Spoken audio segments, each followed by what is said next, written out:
Hello, ladies and gentlemen, good evening. Zed here. Not sure if you'd be expecting anyone else on this channel, but it's me on this channel, so that's what you're going to get. And today's game is against AtmosphericRay. As you can tell, he's using Thunderous, which means that this is an old game before Thunderous was banned, so yes, it's an interesting match, and has an interesting ending, so we'll get to that. But to start with, he's going to lead with Rotom, and I'm going to lead with Vaporeon. I'm going to predict him to Volt Switch, just predicting him to be a Choice Scarf lead, and he's actually going to throw the Will-O-Wisp my way, so he's going to be a bulky lead off with Will-O-Wisp. Now, he goes for a second one. I wasn't really too worried about staying in there with Electros, because, I mean, you know, I'm especially offensive, so it doesn't really matter, and on the off chance that he wanted to predict my switch to Victini, predicting me to predict the Will-O-Wisp and then go for a Hydro Pump, I didn't want that situation to go down, so I'm going to stay in, Thunder Wave him, which is going to cripple him for later on in the match, and just throw a couple of T-Bolts his way, see how much it does. And it's doing a nice chunklet, so, you know, I'll try and get another one off before he kills me with another Hydro Pump. But he does see another one coming, and he does not want me to, you know, get the Power Hacks or anything, so he's going to go out to Celebi to sponge the Thunderbolt very nicely. Celebi, of course, being a very bulky thing, even though people are running the nasty plot Life Orb sets these days. This one looks to be a more defensive variant just because of the leftovers that I'm noting, though I am still scared that he may have the Leaf Storm.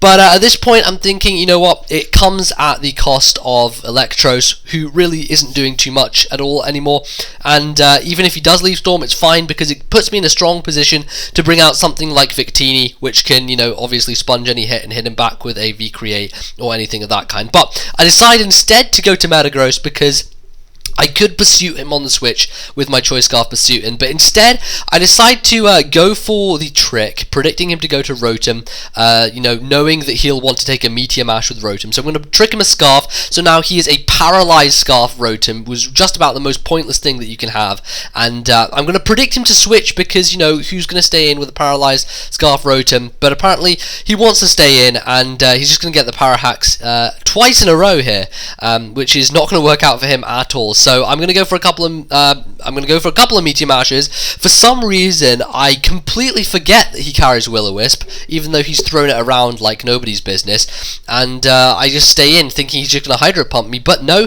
he lands the Will-O-Wisp, which is really frustrating because that's going to cripple Metagross for the rest of the game, pretty much make it useless. But I do make the nice prediction. I know that he's going to want to go out to his Cobalion now that I'm burned to take the Meteor Mash even better than he would with Rotom. So I'm going to predict his switch to Cobalion and just go for the Earthquake. Relatively safe play there. It wasn't really much of stakes in terms of the prediction game. So I'm just going to go for it, and I'm just going to keep going for it at this point.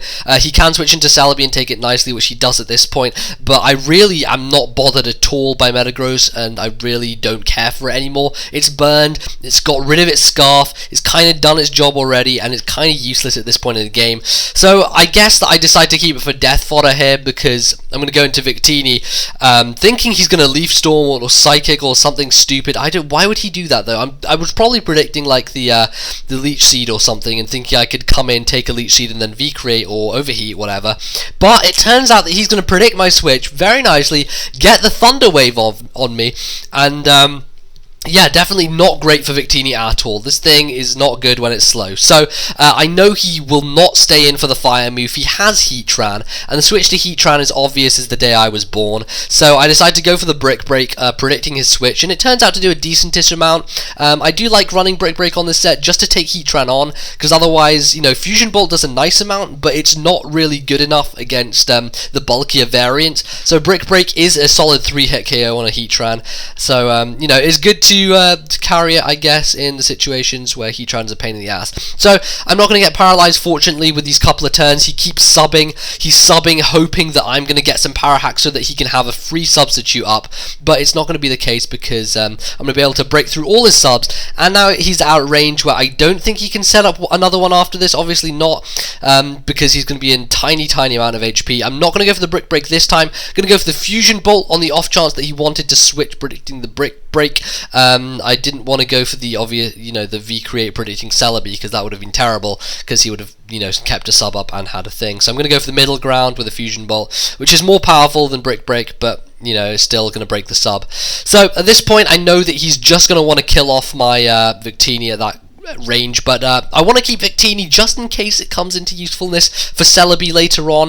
If Celebi is the last thing left and he's fired off a Leaf Storm already and it has low special attack, then Victini can easily come in and finish it off. But Vaporeon's in right now, and I'm going to predict him to go back to Celebi and therefore go with the Ice Beam, because I did not think this Heatran could do anything to me. I just thought it was a sub kind of 3 attack set. I should have known better, should have known he was packing Toxic, and he does pull the Toxic on me, which really does screw Vaporeon. So his team is full of status here, status there, status motherfucking everywhere. Will-O-Wisp with whatever, he's got Thunder Wave with Celebi, and he's got Toxic with Heatran. So this is definitely some kind of just stalling, walling, being a pain in the ass team, and it's not working out for me. I'm really on a back foot here.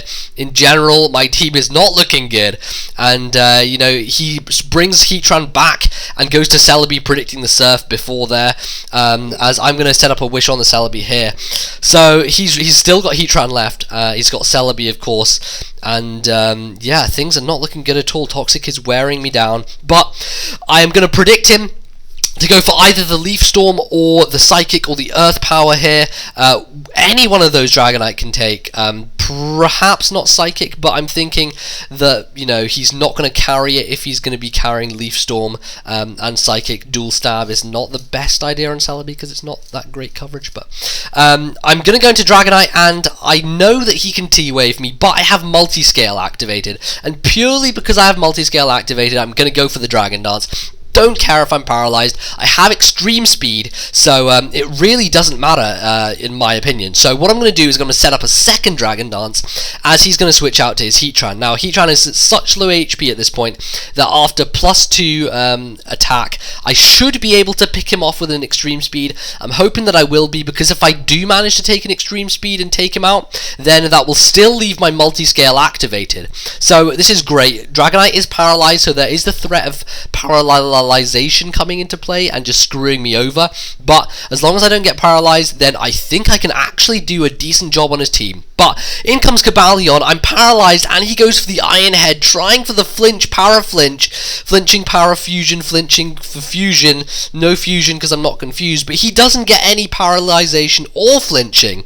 Gonna finish him off with the Earthquake, which is fantastic, because in comes Thundurus, and I'm thinking, oh thank god, I can just extreme speed. He's got Staraptor, Thundurus, they're all frail, they're gonna die to +2 extreme speed, but he doesn't die, and he has HP Ice. I'm like, no, Dragonite's gonna die. But then I remember, ladies and gentlemen, that I am a genius, and I not only carry Multiscale, but I carry Yache Berry. So praise the lords of my brain for giving Dragonite YacheScale, yes, YacheScale, perhaps my favourite moveset on Dragonite apart from the Specs Rain variant.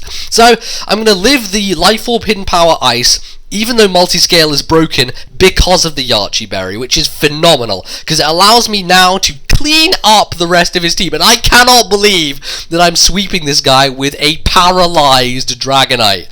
So I'm going to crit the Staraptor. I don't really know if it mattered or not. I'm thinking that Staraptor is a bit frailer than Thundurus, so it may not have mattered, but Celebi is not going to be able to take me out with a 4x resisted Leaf Storm. I'm going to finish that thing off with an Earthquake, and thanks to the fact that his Rotom is also paralyzed from earlier, Dragonite's going to be able to finish that thing off, not going to get paralyzed once in this game, and that is a sight for, you know, haxy eyes, if I ever did see it, because I have never seen before such craziness as me having so many things in a match paralyzed and not being paralyzed once.